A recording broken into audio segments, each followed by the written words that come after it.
Entonces, perfecto. ¿Listo? No hay Listo. problema. ¿Tienes alguna presentación? No, pues en realidad no, no, en ese momento no, solo iba como, hay como unos apuntes, unas subrayaciones iniciales ahí básicas, pero así está bien o comparto pantalla para que vaya siguiendo pues la gente el texto o así nomás y yo voy exponiendo a medida que pues vaya revisando las anotaciones, no sé, No, como, yo creo que como, sería bueno compartir. listo, bueno, entonces ya aquí miramos. Entonces dirán en qué momento se inicia. Todos tienen derechos creo que explórate si tú tienes ya derechos Listo, sí. sí, Creo que ya se listo. ve, ¿sí? Entonces, sí, sí, sí, está Pedro con nosotros, Juan Manuel, que le estaba Listo, hablando, muy pero no bien. me responde. Entonces, arranquemos, pues. Listo, muy bien. Bueno, entonces aquí ya en este texto, pues principalmente Heidegger va a abordar a Parménides, ¿no? Pero pues el punto fundamental de estos párrafos que vamos a observar, pues es ya en la cuestión de aletheia, ¿no? Entonces, pues ya Heidegger hablará de que pensadores como Parménides, Heráclito, inclusive Anaximandro, son pues aquí como se subraya los únicos unos pensadores que pues existen de alguna manera piensan en la cuestión ya del ser. Entonces ahí ya en la filosofía presocrática pues establece un tipo de ontología en la que precisamente se busca aquello que pues aquí Heidegger coloca como lo inicial, ¿no? Bueno, entonces eh, ya en la cuestión de cuanto al poema, entonces, eh, bueno, acá... Bueno, acá Heidegger ya nos anexa una parte del poema de Parmenides en el que comienza relatando pues el viaje de este sabio a un lugar, a una dimensión, a un lugar onírico, abstracto, en el que tiene un encuentro con una diosa pues velada, no tiene nombre, no la nombran, y pues acá les leo este fragmento ya literal, ¿no? Entonces, en el poema Parmenides, no sé si algunos lo habrán leído completo, pues aparece cuestiones así. Y la diosa me acogió cuando dedicaba afecto, es decir, a Parmenides. Puso mi mano derecha en su mano. Enseguida tomó la palabra dirigiéndose a mí del siguiente modo. Oh, hombre, compañero inmortales aurigas, como unos caballos, ¿no? Que al galope de tus corceles te conducen a nuestra casa, pues no ha sido un sino funesto, o sea, como un hado funesto, una presencia funesta o un destino, el que te ha abierto con anticipación este camino que está en verdad apartado de los hombres, más allá retirado de su sendero, más allá del sendero que recorren los mortales, pues, sin tanto el precepto como el orden sino tanto el precepto como el orden. Entonces en griego es temis y dike, ¿no? Sino que acá pues no se capta, ¿no?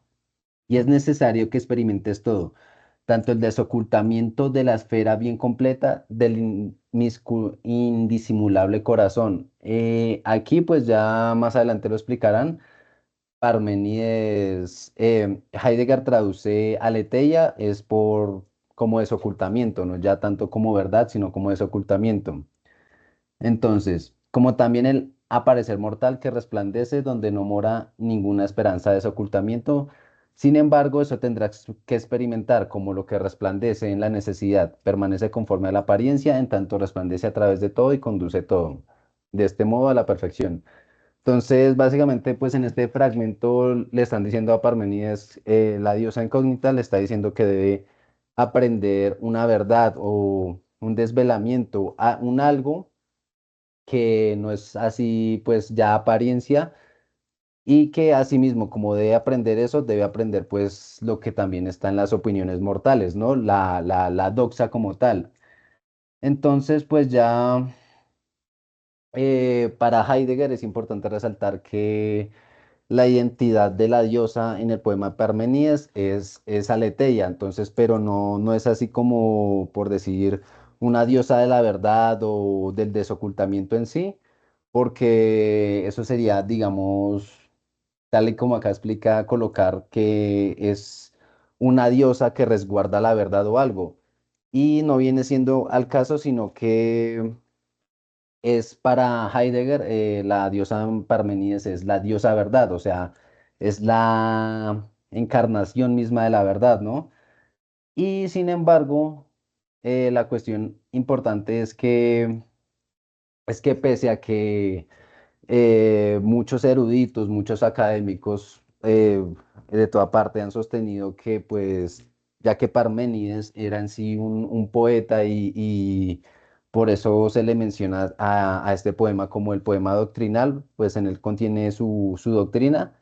Mencionan que el recurso que él emplea de nombrar una diosa, que es la que lo instruye, ya que no era muy usual que que el conocimiento, la sabiduría de los filósofos proviniese de alguna divinidad o algo por el estilo, sino que fuese la doctrina de ellos como tal establecida en base a sus propios pensamientos, a sus teorías y eso. Muchos académicos pues han sostenido que ese es un recurso pues muy alegórico, eh, entonces una decoración poética como acá mencionan y de alguna manera pseudomítica. Sin embargo, pues ya si uno, como acá menciona Heidegger, si uno toma literalmente las palabras que está diciendo Parménides en los fragmentos que se han rescatado de él, y se asume también que en el tiempo de los presocráticos todavía no se había establecido tanto esa distinción, esa entre lo que viene a ser el logos y el mitos. Entonces se debe asumir en efectivo que la diosa de Parmenides no es un recurso literario, sino que, como veremos, pues es ya una divinidad en sí a la que él se está refiriendo, ¿no? Entonces acá menciona pues de que para ello pues se debe adentrarse al contexto de estos filósofos, de estos sabios, y no verlos no verlo desde el filtro, desde la mirada de una actualidad ya más racional y todo este asunto, sino que se debe verlos desde el propio contexto de los filósofos, ¿no? Y en ese sentido, pues ya, ya se asume que la diosa es una entidad en sí efectiva que Parmenides eh, emplea en su poema. Pero para estudiar esto, pues también aquí Heidegger nuevamente hace como una especie de crítica o un abordaje distinto en el que distingue que en el pensar ordinario, científico, precientífico o inclusive en, en, en, en cómo las investigaciones se han ido dirigiendo también, mm, se toma, digamos, a lo que es el ente en sí, pero no se aborda el ente desde su ser, desde su esencia más real, sino que se le aborda como si fuera un objeto, ¿no? De eso ya Heidegger ha hablado en distintos tratados. El de la técnica el de la pregunta por la técnica es un ejemplo, ¿no? Y bueno, entonces se debe ver que los pensadores, esos sabios de la antigüedad, los presocráticos, en sí remitían su pensamiento, lo dirigían hacia un inicio, hacia algo que se situaba en un origen, hacia de alguna manera un ente originario, hacia un ser primario, todo esto, ¿no? Y ya después se relacionan de algún modo con lo que ellos vendrían a denominar como el arjé.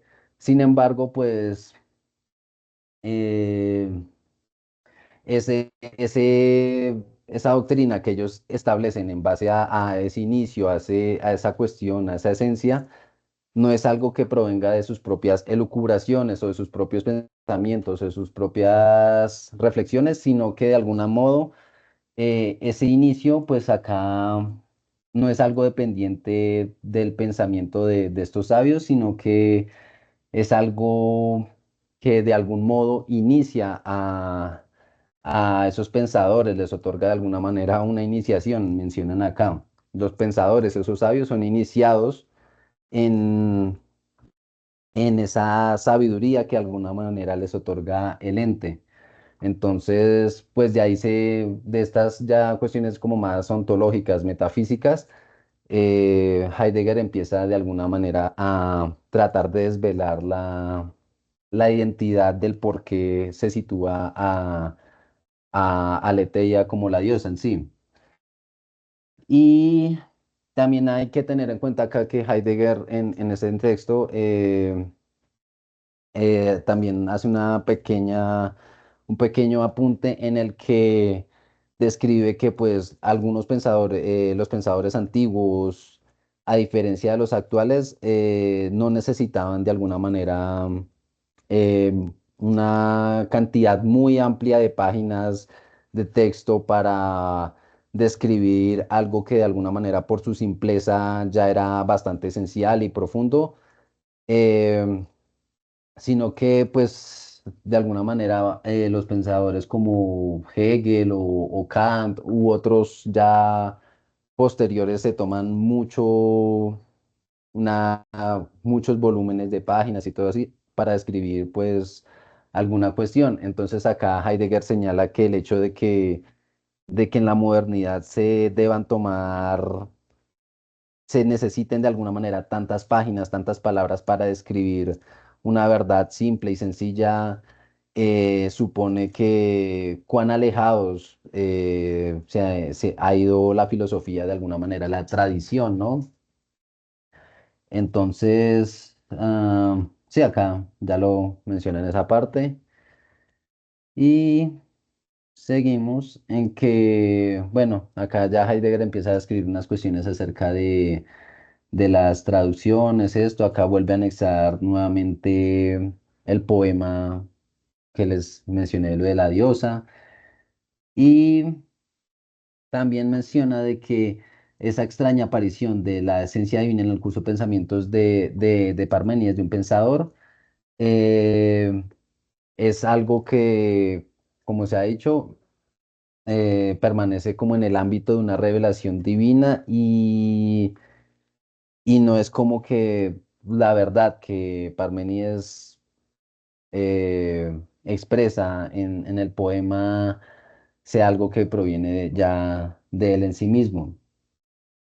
Entonces, pero también hay que tener en cuenta de que la verdad, o sea, la aletheia, tal y como lo pensó en algún momento Parménides o Heráclito, no es o así en la presocrática no es la misma verdad o la misma aletheia la cual ya Platón y Aristóteles estarían hablando posteriormente y por ende, pues estudiar la aletheia a la que se refiere Parménides en sí, no tendría, para entenderla, no tendría sentido pues basarse en las documentos platónicos, aristotélicos, ¿no? Entonces, y así ya más adelante continúa y, y aquí empieza ya Heidegger a establecer la esencia de la aletheia, de lo que era la diosa a la que él se refiere como, como algo que de algún modo está relacionado pues en el orden de las palabras con la palabra lete. Aletheia pues ya usualmente lo traducen como verdad y eso. Y lete, que lo traducen generalmente por olvido. Entonces, si acá se observa, la diferencia entre la palabra leteya y lete solo implica en esta partecita que es, se le añade la A como un modo de algo que contrarresta. Entonces se podría entender que la aletheia de alguna manera tiene un contraste o una oposición con el lete, ¿no? Entonces, en vista de eso, entonces ya Heidegger prefiere traducir aletheia por desocultamiento, en donde el des acá vendría a reemplazar el a, el a en griego, ¿no? No sé si acá se alcanza a observar que se subraya. Entonces, aletheia como desocultamiento vendría a ser igualmente a algo que es contrario al lete, ¿no? Acá siguen hablando de eso, tu.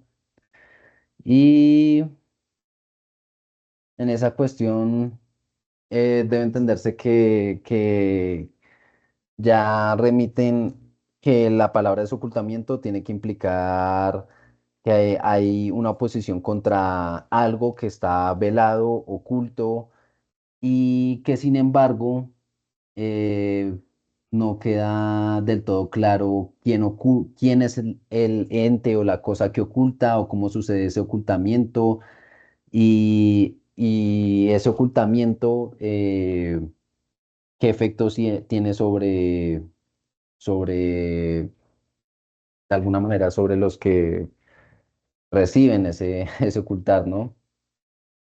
Pero ya pues saliéndonos un poco ya de lo del texto, sí hay que tener en cuenta de que cuando se habla del ete, ya se estaría refiriendo a un olvido, como el que habíamos hablado la vez pasada, a un olvido de alguna manera que la tradición griega había concebido como el que tienen los seres humanos una vez que encarnan acá en este mundo, ¿no? El ete, pues, es ya una cuestión un padecimiento que los antiguos consideran que afectaba al hombre, no solamente los antiguos de Grecia, sino ya también en la India consideraban también que, que el hombre en sí, una vez encarnado en este mundo, no conoce su verdadera esencia y esa esencia se le ha ocultado, ¿no? Entonces acá la aletheia, situándola como una verdad, vendría a referirse como un desvelar, como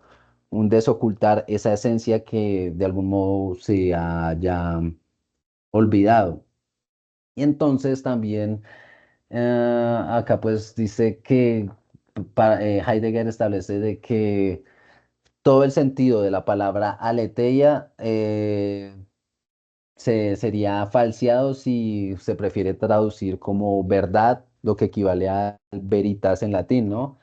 Entonces queda mucho más ajustado al contexto de cómo lo plantearon los antiguos, colocar desocultamiento por lo que ellos habrían concebido como, como aletheia, ¿no? Entonces, ujujú, acá vamos acá en estas cuestiones. Bueno, acá siguen diciendo de que el desocultamiento, la aletheia, es lo mismo que superar, cancelar, anular o expulsar de algún modo el ocultar de algo, ¿no? Y, y bueno, en sí ya más adelante Heidegger ya empieza a ser como algunas cuestiones ya más filológicas respecto al por qué pues se hace necesario tomar la, la, la aletheia como una desocultación o como sí, algo que cancela lo ocultado. Ya después más adelante se escriben unos poemas de Homero en el que hay ciertas palabras ya griegas que tienen como el prefijo let, lat o similares como alete, ¿no? Pero entonces, sin embargo, se dice también de que ese desocultamiento, esa naturaleza de la verdad, de la aletheia, se llega a esa esencia a través de alguna manera de un conflicto, de un combate, ya que pues si se habla de desocultamiento, se está hablando necesariamente de la oposición de lo que pretende desocultar con aquello que está oculto o con aquello que pretende ocultar. Entonces acá se habla de que en sí la verdad del desocultamiento es algo que deben conquistar los hombres, es algo por lo cual ellos deben luchar en sí. Y pues ya, como les dije, siguen más cuestiones ya filológicas, eso tomaría un poco más de abordaje por ese asunto. Se sostiene también de que pues sin embargo, Aletheia no parece estar muy relacionada, muy en oposición con la palabra pseudos. Acá ya se habla en términos filológicos, etimológicos también, pero que sin embargo sí se parece a Aletheia a otros términos que ya tienen más que ver como con una ocultación, e inclusive mucho más adelante se hablará del lete, ¿no? Del olvido. Y entonces, ya,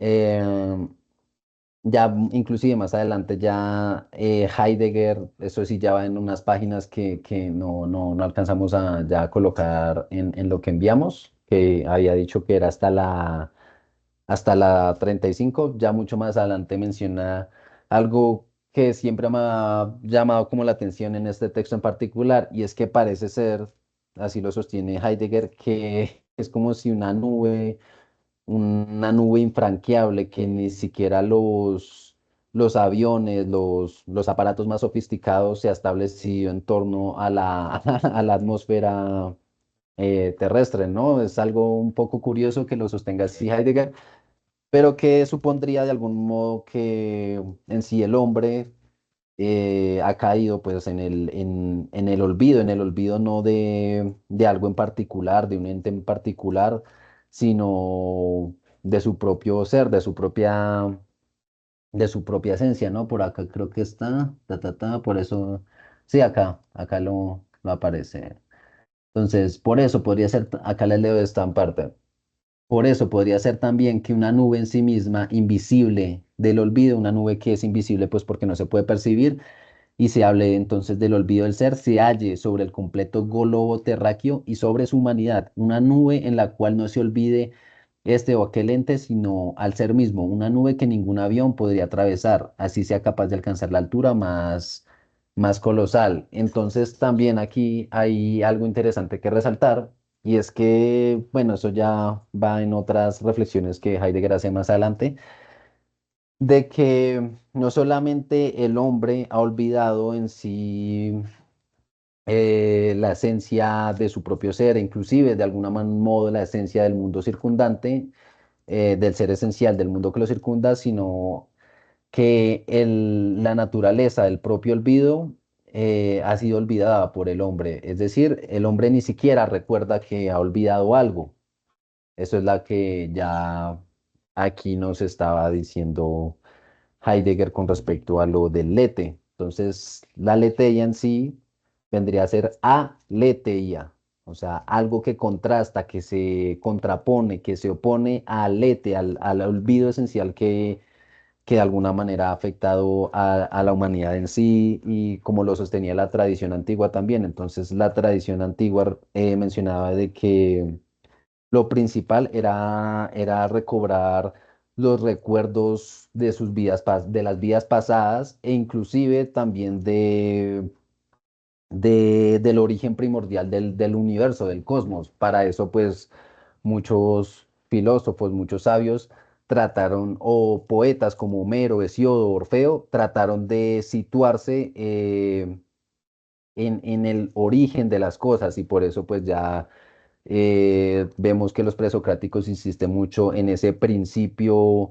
que pues usualmente lo colocan en griego como el arjé, ¿no? Entonces hay la insistencia de recordar eso que es originario, eso que aquí Heidegger está escribiendo como lo inicial, y a lo cual pues es un recuerdo, una desocultación de la esencia en sí de la cual proviene el mundo como tal.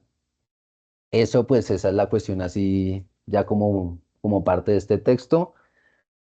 Y pues, no sé si de alguna manera se habrían acordado de que dije que iba a añadirle otro contenido extra, ya que pues como a un tipo de recompensa, como por la vez pasada que no se asistió. Entonces, el contenido extra también tiene que ver con la relación aquí del Lete, del olvido, de Parmenides. Y es que en otros textos, por ejemplo, un autor por allá, no sé, creo que es estadounidense o europeo, Iván Peculiano y Peter Kingsley abordan ya también a Parménides. Entonces, ¿qué hablan acerca de Parménides? Eh, Primero de que Parménides no es un fenómeno aislado en sí y todo lo que él describió en su poema, La diosa y todo este asunto no responde como a una cuestión así casual o algo así por el estilo, sino que va muy de la mano con precisamente la tradición a la que él pertenecía. Y esa tradición en sí era la que en griego se escribe algo como los mantis, es decir, como unos purificadores que sanan, ¿no? Creo que esa es la traducción exacta.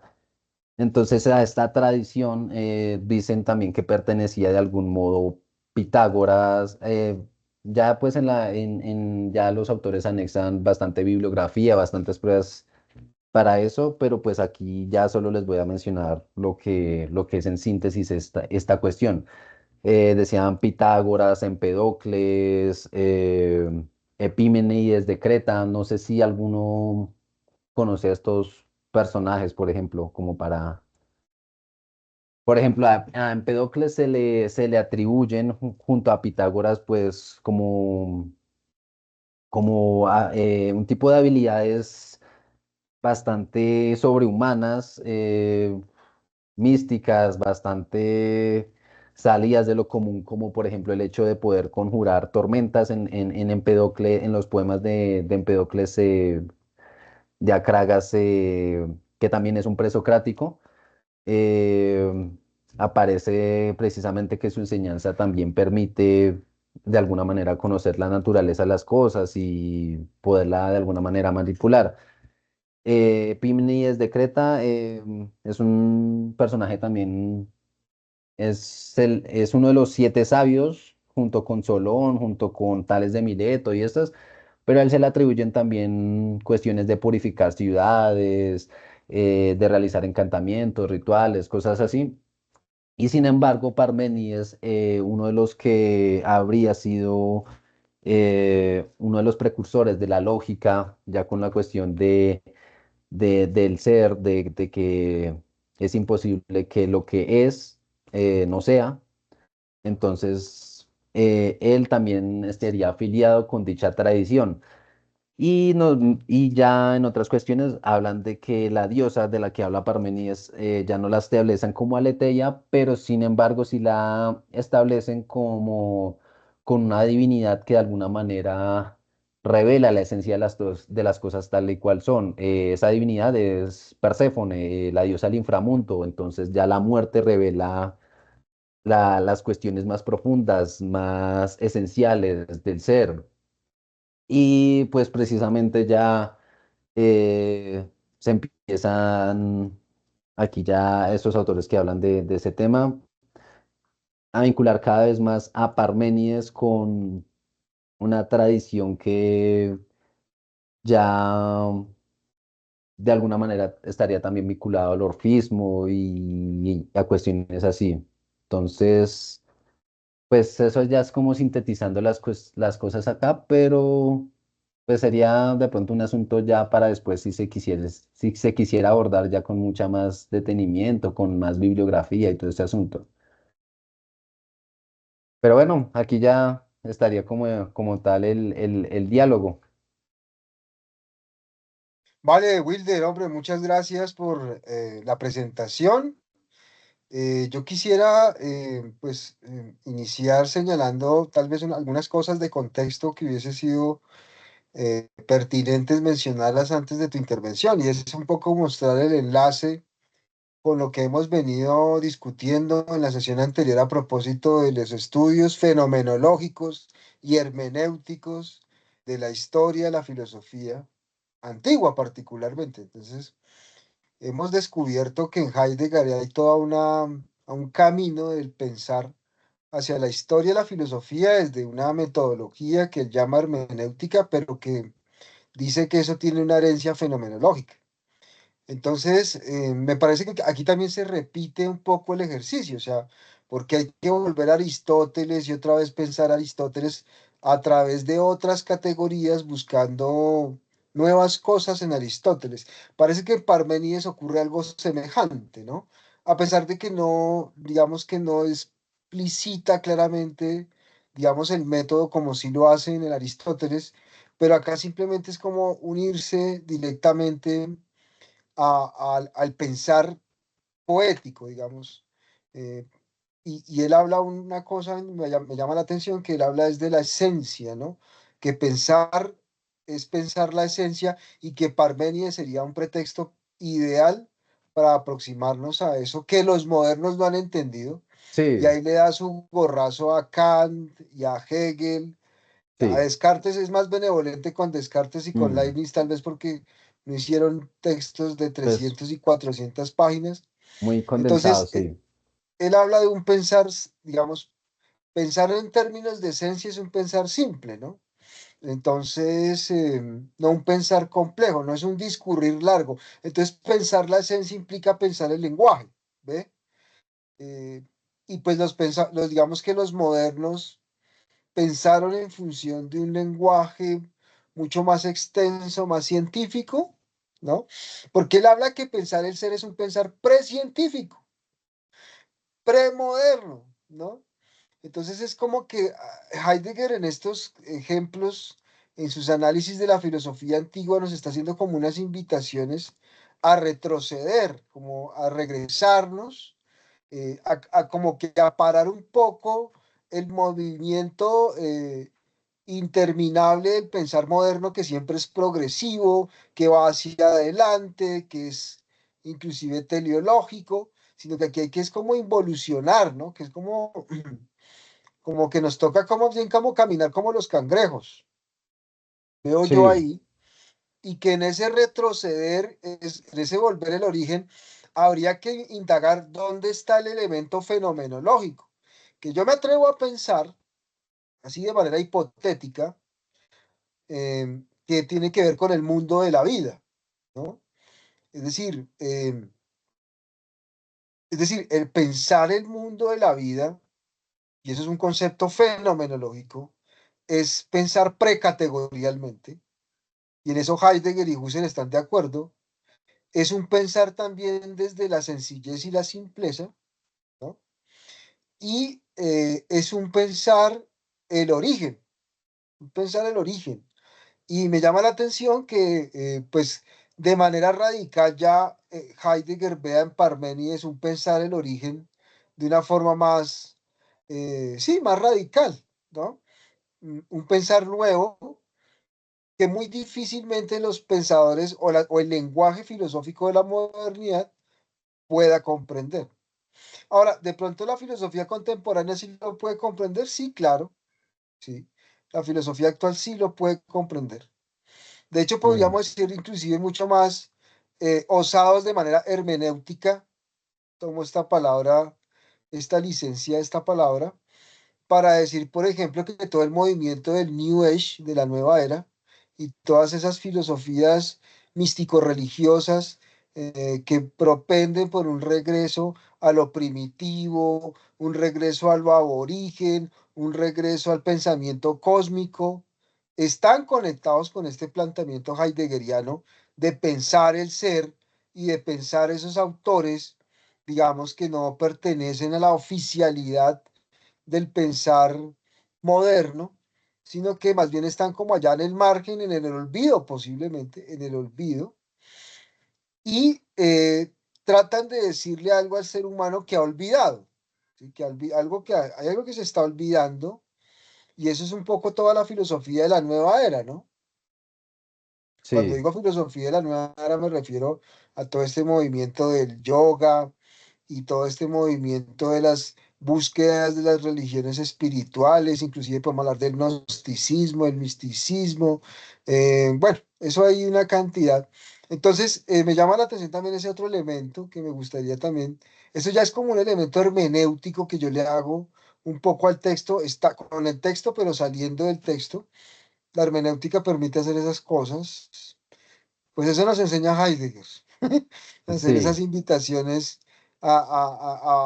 digamos, a meterle un poco el puñal al texto y desangrarlo y ver a ver qué sale, ¿no? Sí, sí, Qué sale. sí. Y qué, y bueno, antes de ya proceder a, digamos, darle la palabra a Pedro, a Juan Manuel, quisiera también, ya con respecto a lo que usted está diciendo, de que sí, efectivamente, un regresar a la esencia, porque antes de inclusive de que estuviera Platón o Aristóteles, se debe considerar tener en cuenta pues a esos forjadores del pensamiento occidental, que en Platón y Aristóteles están incluidos, pero que usualmente no se tienen en cuenta. Las exposiciones pues fragmentarias que han llegado a los presocráticos, que al fin de cuentas vendrían a ser los primeros precursores pues de la civilización occidental. Y algo curioso que también aquí establece Heidegger es de que por ejemplo Platón o Aristóteles o ya posteriores, Hegel, Kant, ya tenemos todo el reguero de pensadores, todos ellos parecen que están es recurriendo a un recurso de sus propias ideas, de sus propias mentes, de sus propias cuestiones, o al menos eso es lo que varios mencionan, y que sin embargo en las cuestiones aquí que hablamos, por ejemplo, ya de los presocráticos, Parménides en este caso, es de que ellos parecen que tuvieron ciertas, no estaban tan alejados de algún modo con ese pensamiento irracional o transracional más bien.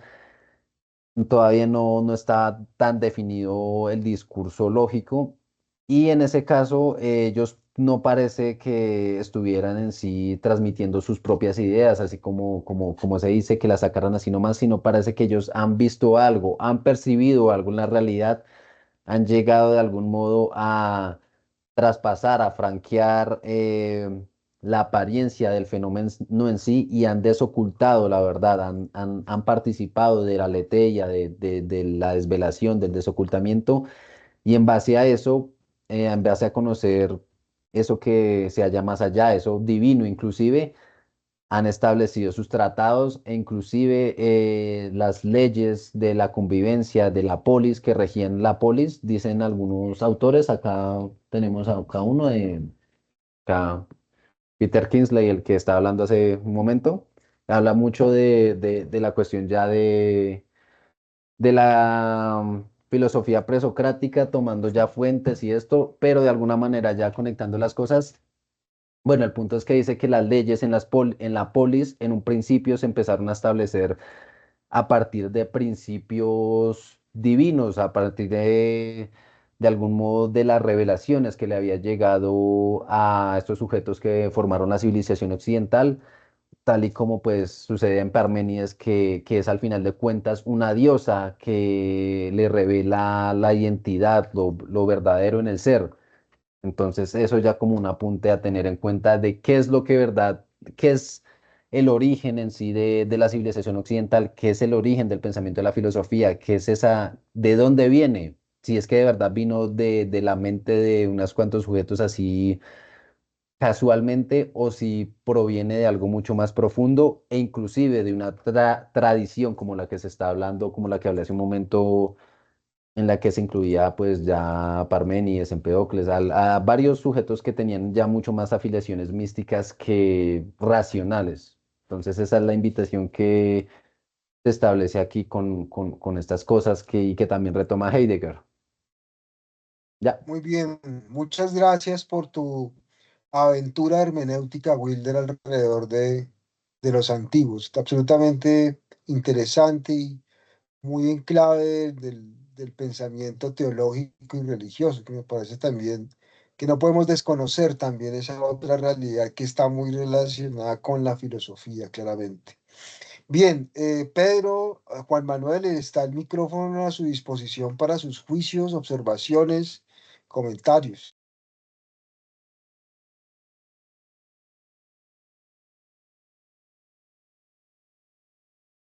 ¿Quién habla primero, Pedro? O habla cualquiera? No sé. Bueno, hola. Quiero felicitar a Wilder por el ejercicio que ha hecho. Es un texto difícil, filológico. Es un texto de una complejidad grande porque Heidegger está dando mano a toda esa filología griega para intentar mostrar de dónde surge precisamente este tipo de verdad como, como la verdad del desocultamiento, y es precisamente ahí lo difícil, creo yo, porque uno no va con un origen realmente que sea de fiar, realmente es lo que es la diferenciación entre el establecer la verdad en un término histórico y el establecer cómo esos filósofos parten de algún modo dentro de ya sea Parménides, Heráclito, Anaximandro, de un momento en que hay un acontecimiento en proceso que gesta de algún modo un tipo de visión distinta a la verdad, a un logos, a una razón como representación. También es un ejercicio complejo porque Heidegger en este aspecto no es un filósofo que de algún modo busque ser feliz respecto a ver la manera en cómo metodológicamente ataca las cosas, porque uno sí siente que hay mucha digresión de parte de Heidegger y mucho anclaje en su visión de lectura de ser y tiempo, ¿no? Él todo el tiempo está repensando la cuestión del logos, de entender el logos como leteia, pero uno no siente de algún modo una fuerza mayor o metodológica o verificacionista que dice persigue de algún modo en Husserl, porque de algún modo hay una preocupación mayor por intentar por dar cuál es en últimas la manera en la que piensa ese acontecimiento. Y eso es más complejo aún. El, el punto al que voy, y que me parece un poco que quisiera retrotraer a la cuestión de discusión, es hasta qué punto la metodología de Heidegger o la hermenéutica de Heidegger parte precisamente de sus presupuestos y a partir de allí realiza una interpretación de Parménides, muy el estilo que había hecho con Aristóteles, y readaptar de algún modo la visión en la que él ve y lee fenomenológicamente algo que finalmente es una cuestión más filológica, yo lo entiendo así. Entonces, me parece que es complejo cuando uno se da cuenta que entra estableciendo la verdad como este desocultamiento, como algo que aparece, como que se revela, como ese acontecimiento, pero finalmente nos deja como a merced de, finalmente, ¿es Parménides leído de otra forma o es finalmente Heidegger leyendo bajo sus presupuestos otra vez al mismo Parménides, ¿no?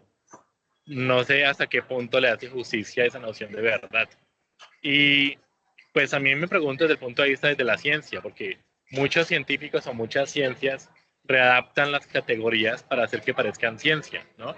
Y eso es más peligroso aún, ¿no? Vemos en Heidegger, dice, no, el logos, a partir del cual habla de la verdad misma, es el poema de Parménides, voy a retraducirlo, arma toda una serie de andamiaje y finalmente dice, yo creo que aquí es la verdad como desocultamiento lo que más aparece porque los griegos lo establecían a partir de la verdad como revelación. Entonces, es fuerte porque finalmente no sé qué tanto desde el punto de vista de la interpretación limpia de Parménides, del mismo Parménides, que sostenga esto, muy el estilo de la física de Aristóteles, donde él habla de no una visión mecanicista del movimiento de los astros, sino que lo ve desde un punto de vista de, aquí lo que hay es el cuidado, el de ocultamiento a partir del tiempo, ¿no?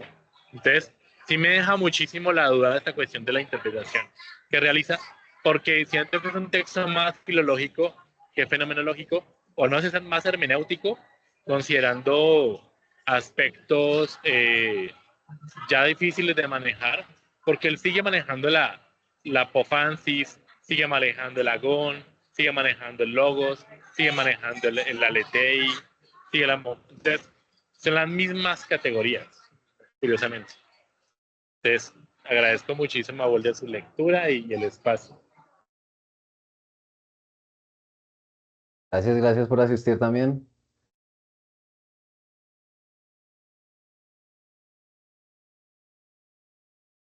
Y bueno, Listo. Pedro, ¿qué nos puede decir Pedro? No, yo está muy bacano acá está pillando los libros de Peter Kingsley, que está muy interesante, pero el internet está muy malo para bajarlos.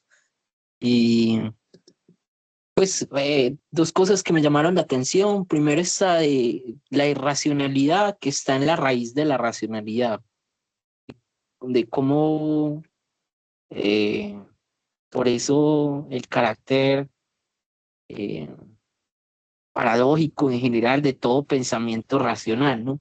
Porque a la raíz de él habría una especie de acontecimiento eh, más allá pues del umbral usual del lenguaje y de la razón, ¿no? Esa es la primera cosa que me resonó. Y también cuando hablaste de que del olvido de las cosas de las que uno no sabe que se olvida. Eso me pasa muchísimo. Yo creo que yo tengo amnesia, o bueno, yo vivo como una especie de memoria muy como funcional para ciertas cosas. Estoy acá concentrado en eso y puedo tener memoria de esto, pero se me va a olvidar con toda seguridad. Y lo que me parece terrible cuando pasa el tiempo con mis olvidos es que esos olvidos ya se me olvidan. Entonces ya no tengo ni siquiera el registro de haber olvidado algo. Y eso me parece pues como el vértigo, el olvido que está en el fondo de todo ocultamiento, ¿no?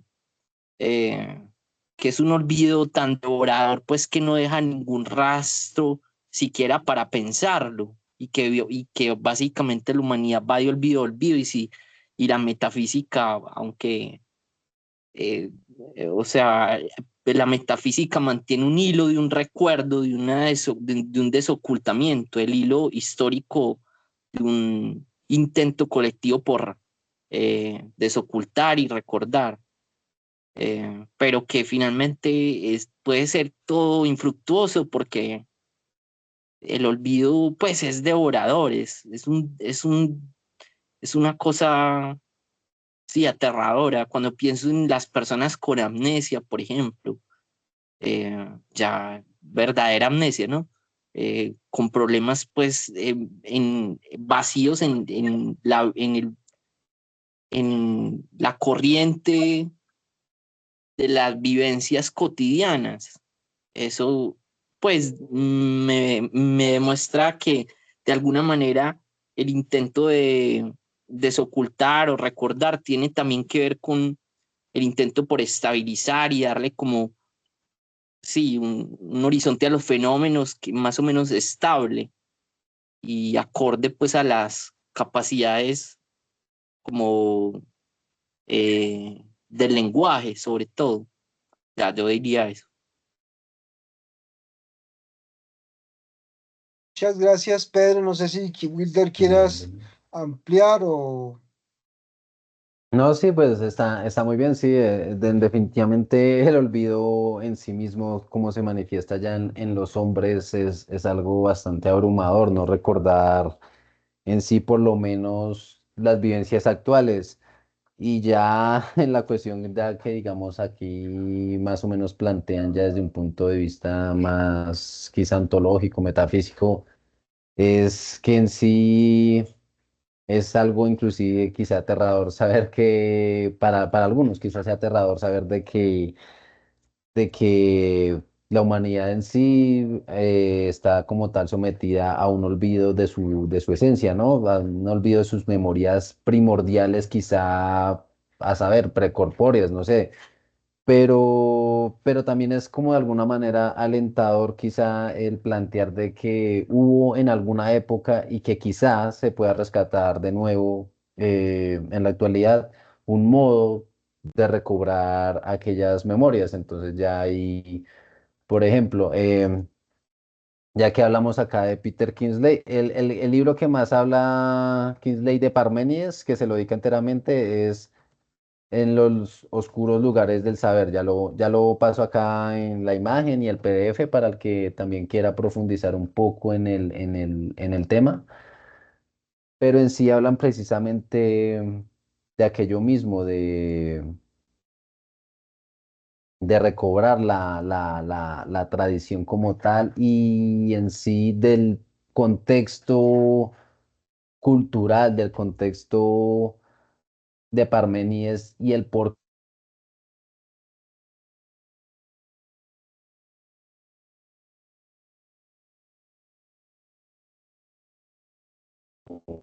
qué a todo un sentido muy profundo. Ya acá voy a compartir el PDF, estoy buscando lo que por acá lo tenía.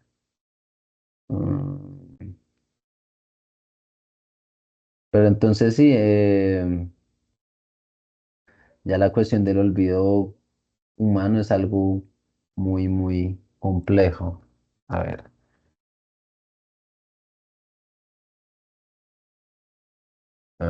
es que creo que lo tengo. Bueno, mientras ahí lo Creo que vas lo pasaré descargando, luego. a mí, sí, compártelo en el grupo del WhatsApp cuando lo encuentres, Wilder, no hay Sí, afán, sí. pero está muy buena la referencia, muchas gracias, sí. Yo finalmente que quería como hacer una reflexión ya un poco más eh, relacionada claramente con las paginitas que leímos del Parménides de Heidegger, y si tal vez no estamos viviendo una situación como de expulsión del desocultamiento en las instituciones, en la misma academia, ¿no? Em, Creo que es decir, pensar la verdad en términos de desocultamiento, digamos, implica hacer una renuncia a la lógica veritativa y un poco a la lógica de producción de conocimiento científico que existe en las instituciones hoy en día. Es decir, difícilmente desocultarse es una cosa que se enseñe, que pueda ser transmitible. El desocultarse es una cosa el desocultamiento es una cosa como muy personal, pero además es precientífica. Y digamos que estamos insertos en una dinámica social que todo el tiempo nos está pidiendo resultados, evidencias. O sea, cada vez más nos vamos alejando del rito de conocer desde el desocultar. ¿Sí? Es una cosa que está más allá de las instituciones. Creo yo que ese es el desafío de los antiguos, ¿no? Que siempre nos demandan ir más allá de nuestras lógicas de producir conocimiento, de constatar conocimiento. En ese sentido, Heidegger sí me parece muy revolucionario, ¿no? Porque él, de alguna manera, sí está tratando de pensar al margen de esas lógicas institucionales, esas lógicas, sobre todo de producción de conocimiento científico, que es que la producción de conocimiento científico en últimas termina ocultando el ser, ¿sí? Para decirlo de alguna manera. Y Heidegger nos está diciendo, pero es que hay que desocultarlo. Y para desocultarlo, pues el modelo pues no es Newton, ni es Albert Einstein, ni es la inteligencia artificial. El modelo es Parménides, ¿cierto? El modelo es Aristóteles. ¿Ve? Entonces me llama la atención. Quería hacer esa reflexión. Y bueno, muy provocador la idea, claramente. Y muchas gracias, Wilder, por traernos a colación el texto de Heidegger, que realmente es desafiante y lo pone a uno a pensar mucho. Sí, sí, sí, gracias a ustedes por participar y ya por último, pues sí, añadir esa cuestión que acabo de mencionar de que siempre hay como esa distinción entre, de alguna manera, un desvelar y otro desvelar, porque hay dos tipos de desvelamiento, según Heidegger también. Eso sí ya se alcanza a ver un poquito acá en ese texto, pero más que todo se viene precisamente en el de pregunta por la técnica, en el que hay un desvelar que se refiere a un desvelar del ser, de la esencia, de lo verdadero y de lo precientífico, realmente. Pero también hay otro desvelar que es justamente el contrario, es un desvelamiento científico en el que se toma a la naturaleza, a la fisis, ya no como un desvelar el ente, sino que se le toma como un objeto al cual explotar sus recursos, sus energías. Entonces, por ejemplo, de la tierra, pues la desvelamos para extraer de ella el carbón, los minerales, todo ese asunto, y asimismo del agua se desvela, el hombre la desvela para extraer del agua eh, el recurso de la energía eléctrica. Entonces eso ya es otro, dos tipos de desvelamientos que sí Heidegger siempre está constantemente colocando. Muy bien, muchas gracias por la precisión, Wilder. Entonces agradecemos a Pedro, a Juan Manuel por este ratico de filosofía y bueno, ahí quedamos. El próximo expositor va a ser Pedro, con la esencia de la obra de arte, ¿cierto, Pedro? La otra semana. Eso, el origen de la obra de El, arte, sí. el Muchas origen. gracias a todos. Muy bacano el ratico. Muy bien. Listo, bueno, hasta Adiós, luego. compañeros. Que pasen buena noche. Buenas noches, Chao, se pórtense. cuidan, que estén bien. Muy queridos. Chao. Chao. Chao.